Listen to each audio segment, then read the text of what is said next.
All rise. Support court with Judge Van Der Bee is now in session. Judge, this is case number JVB1063, Ford case. Thank you. You're welcome. You all may be seated. Okay, Ms. Ford, you brought this case before the court. What's going on? Yes, Your Honor. I came here to request to be taken off child support. All right. My child is almost 18 right now. I'm still sending cash apps, still taking care of my child, so I'm just confused on how the child is about to be 18. He's in the house with his new fiance, two-parent home right now, well, two income. Oh, right, folks. Buckle up because today's courtroom drama will have you questioning the fairness of the system. We've got a mother desperate to free herself from child support payments for a son who's on the brink of turning 18 and already living with his dad and a new fiancé. The tension she's paying far beyond what's required, while the father claims to be shouldering everything. Will the judge side with the father who's still collecting child support, or will the mother's payments finally be recognized? Let's dive in. And I feel like I just need to be taken off. All right, so you came to court to ask to be taken off child support because he has a two-parent income? And because I do take care of my child. All right, so what's the legal basis that you're asking to be removed from child support? What am I paying child support for when I can take care of my own child? My child is just currently living with him because I'm on the road due to my business and entertainment and stuff like that. But as far as cash apps and financial responsibility, I do that without him. My child is almost 18, so I don't feel like I need to go through him for everything. Okay, I understand. And you say he's almost 18, so he's 17? Yes, ma'am. All right. What grade is he in? He's a senior, 12th. He's 17, but he's a senior? Yes, ma'am. Okay, gotcha. When does he graduate? In May. All right. Okay. Is there anything else you want me to know before I move over to him? No, I just feel like he's a user and I'm taking care of him and his new fiance. How is he a user? He's still allowing me to pay child support for a kid that I'm providing full support for. Right, but you understand you're under a court order to pay child support. That's not necessarily something that he's doing. That's what the court did the first time. You understand that, right? Yes, but I just feel like he could have denied it or even spoke up and told you guys that I'm taking care of the child financially. Why would he do that? Because he don't need my money. I'm taking care of my own child. Well, let's play devil's advocate a little bit. Will you have done that for him if the roles were reversed? Yes, ma'am. You would have opted not to put him on child support? If he's already provided financial responsibility, exactly, I wouldn't have done that. I don't believe that. Okay. I don't know. I see a lot of things when I'm sitting up here, right? So I can't. What a twist. The mother here argues that she's been more than generous with her financial support, and while she may be sending extra money for her son's needs, the key question is why doesn't she simply go to the court and request a reduction or change? The judge asked a crucial question. Would you have done the same if the roles were reversed? There's something deeply revealing about how people often hold grudges or feel entitled to keep the support flowing even when it might not be necessary. Is the father justified, or is he really just playing the system for his benefit? Necessarily say you would have done it or you would not have done it, but people in your certain circumstances, I can't say that I've seen them willingly not put the guy on child support when the roles were reversed. So I don't see why that even matters, that you take care of your child, the child lives with him, so you should be paying child support. You'd agree with me, right?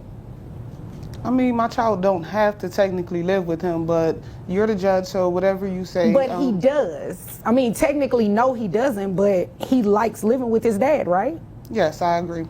Okay, so you won't want to unroot him from living with dad if he likes being over there. No, You agree with me? I agree. Okay, all right. So is it okay if I move over to him? Or are you done telling me everything you want me to know? Yes, ma'am. With just one thing. So even if I'm not taking completely off, I do feel like it do need to be decreased, especially with his age. He doesn't need childcare or anything of that nature. So I will be requesting a decrease if it can't be just thrown out the court order. Okay. All right. Is there anything else? No, ma'am. All right. Okay, sir. Your son lives with you. Yes, ma'am. And how long has he been living with you? Pretty much all the way up till now, pretty much. So even as a child from the time this order was entered? Yes, ma'am. Okay. All right. And is it true what she's saying, she give extra outside of paying child support? I mean, she does. I mean, it's a little bit here and there, but, you know. How much child support are you receiving right now? It's roughly around, it's probably about 700. Okay. Who carries health insurance? I do. Here's where things get tricky. The father insists that is covering all, the extra cost from uniforms to sneakers, but the mother's adamant that she's doing the lion's share. Both parents are locked in a standoff, and the courtroom is feeling the pressure. The key question now is who's actually supporting the child's needs. The mother claims to send money for extras like basketball uniforms while the father plays down her contributions. Who's telling the truth? All right. How much is your health insurance? Between, let's see, it's around roughly about 350. For your son only, or does that include the both That's of you? for both of us. Okay. All right. So if we split that in half, it's $175 a person, right? Okay. And your son is 17. He's still in high school. He graduates high school in May. In May. All right. What other expenses does he have? Like, is he involved in anything extracurricular? Sports, I mean, he plays basketball, track. Who pays for basketball? Me. Who pays for track? Me as well. Does mom help out at all with any of those extra expenses? I mean, no, not really. Wow. Well, she says she's seen Cash App and such. I mean, that's, here and there, It's here and there, it's not. Yeah. But sending extra outside of the $700, that counts for something, right? Count for some, yeah. I mean, but I feel like, he's with me most of the time, so I feel like, that is needed. So, I mean, that's just my opinion. Okay. What is her visitation like with your son? She comes with 2 or 3 times a week, or he'll stay with her 3 times a week, something like that. Okay. So is that pretty consistent? Yeah, it's consistent. All right. So consistently, I'm back over to you. Thank you. Consistently, what does your visitation look like? Anytime that I'm in Dallas, I'm spending time with my child, and he also does not provide. The father says the mother sends only a little bit here and there, but the receipts are saying something different. What's more telling is the fact that the mother is directly sending her son cash for food, clothing, and other essentials.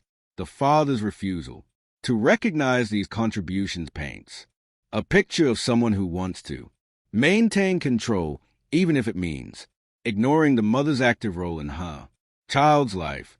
Is this an unfair game, or are both parents being stubborn in their own ways? Clothing or anything of that nature for him. He lives with him, so he has to be. No, ma'am. I drops all that off. I'm a fashion designer and I have my own clothing line. So my child is always provided with clothes and sneakers, everything he needs for basketball, uniforms and stuff. I cover that. When he needs shoes, He just said he pays for it. maybe the training, but as far as his equipment and shoes and stuff, my son asks me for the money for that, and I send him the Cash App. I even have the proof. So, Does she do that? I'm paying for that stuff. I don't know what she's talking about. Well, somebody not telling the truth. Ma'am, I have Cash App receipts to show that I send money for uniforms, sneakers, wristbands, anything, movies, any extra activities my son would like to take part in. We can call him. Well, no, we don't want to call him. He's still a child. We don't want to do that. But somebody is not being honest. If she's saying she's sending you money through Cash App, are you putting in the memo line like what it's for? No, I'm sending it to my son directly. You're sending it to the child directly. So maybe you just don't know that she's doing that. I guess that's the case because I don't know anything about that. What are you paying for exactly?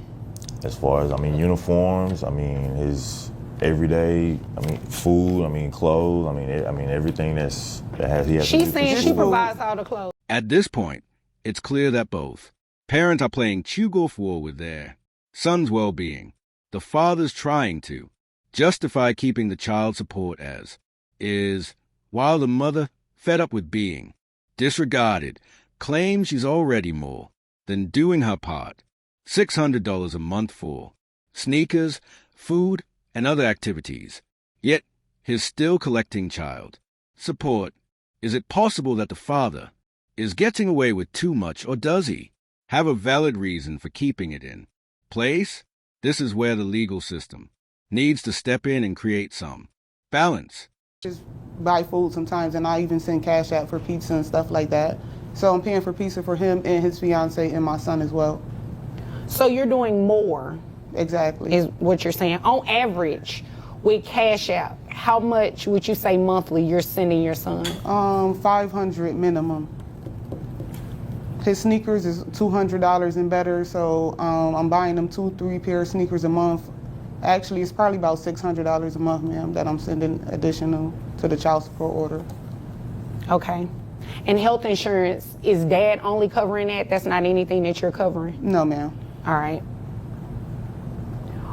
Under your court order, were you ordered to reimburse him for health insurance? No, ma'am. Okay. And sir, do you have other children that reside in the home? Yeah, I have 2 others. Okay, do you have any other children? No, ma'am.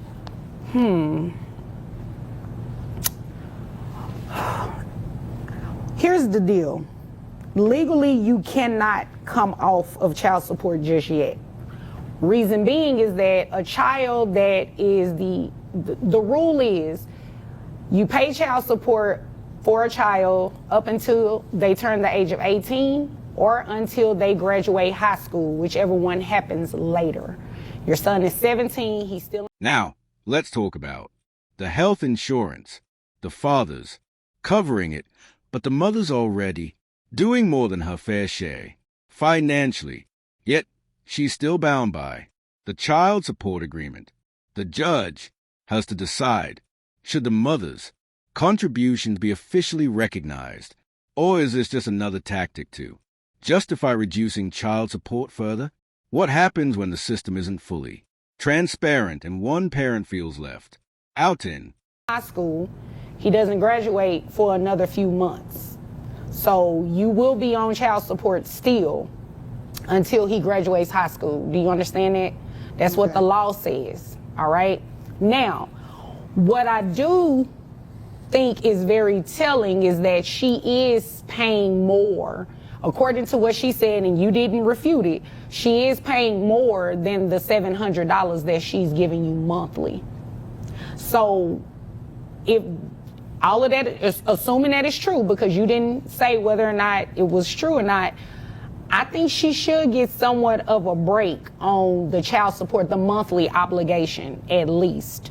Health insurance was never ordered for you to reimburse it to him. So what I'll do is just keep it like it is, where you just keep maintaining the health insurance, and you didn't file anything to request that anyway, and you didn't file anything requesting any adjustments to the health insurance. So what we'll do is just decrease your child support to $450, because according to your testimony, you're sending roughly about $500 anyway. Yes, ma'am. On Cash App. So we'll just reduce your child support obligation to $450, and you'll have to pay that through graduation, which is another, 6 months or so? Yes, Something. This is where things get tricky. The mother claims she's paying $600 per month on top of the formal child support, while the father insists that the amount he's receiving isn't enough. Yet, despite all the back and forth, there's no denying that the mother is actively providing for the child far more than what the child's support payments show. Should the court consider those payments and reduce the father's obligation? How much of this is just about who controls the purse strings? I think that's fair. I think that's what's in your son's best interest. According to her, she's doing a lot, and she's giving it directly to your son. And unless you have something in writing that can refute that, then I have to assume what she's saying is true. I have no clue about the Cash App thing. I mean, there was no conversation. I mean, I don't check his Cash App like that. Well, I would hope you wouldn't have a conversation with your son about that, because it's really kind of inappropriate, for you all to discuss that. But The judge's decision will change the course of this case. The reduced child support amount to $450 may seem like a compromise, but it begs a question: has the father been taking advantage of the system, or is this truly about ensuring the child's best interests? The judge carefully considers the father's claims, but ultimately the reduction shows that the system can sometimes be lenient, sometimes too lenient. he's still enrolled in those activities, and those activities are still taking place. There has to be some validity to what she's saying if you know that you're not covering that extra. So that's what it'll be. Your child support will be reduced to $450. Yes, ma'am. Thank you. Okay, you're welcome. I'm tired of taking care of his other kids as well. Huh? I'm tired of taking care of his whole household. You his don't family. know what. Now, see, you were starting on a good track. Don't come in here and backslide, okay? All right, yes, You do ma'am. not know what go on in his house, and quite frankly, it is none of your business. So is there anything further that you have that pertains to your business? No, ma'am. That's it. That's it. Okay, do you have anything further? I'm just ready for this to be over so I can live happy ever after with my wife and Well, my kids. go ahead and live happy ever after, because you all are dismissed. Appreciate it. Great. Thank you. You're welcome. And that's a wrap on this emotional roller coaster. The judge's decision to lower child support recognizes a mother's significant financial involvement, but it also highlights the complications of managing support once the child reaches a certain age. Now, what do you think about this case? Did the judge make the right call? Or was there a deeper issue left unresolved? If this case shocked you, like it did us, don't forget to drop your thoughts below, and hit subscribe for more explosive courtroom drama.